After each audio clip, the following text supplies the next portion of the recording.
Magandang araw mga ka-Damers. Ako si Ciabel P. Bernardo mula sa St. Pius. Ang aking balita ay nagmula sa Filipino Star na iyon na aking nabasa noong ika-10 ng Agosto 2025. Ang balita, DOH kaso ng leptospirosis sisirit pa.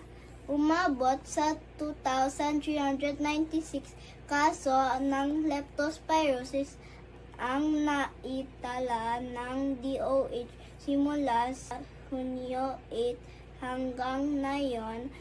Naghanda na ang mga DOH hospital sa pagbubukas ng Hunyo 8 hanggang ngayon. Naghanda na ang mga DOH hospital sa pagbubukas ng Hunyo 8. Leptospirosis fast lines para agad ma-assess ang mga pasyente.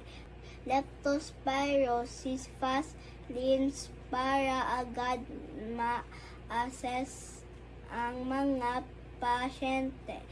Binabantayan din ng DOH ang dengue cases na nasa 8,171 mula Hulyo 6 hanggang 19, mas mababa ng 33% kaysa nakaraang 2 linggo.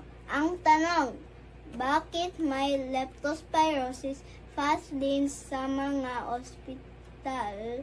Ang sagot, para mas mabilis na matingnan ang mga pasyente at malaman kung kailangan silang ma-admit o bigyan agad ng gamot.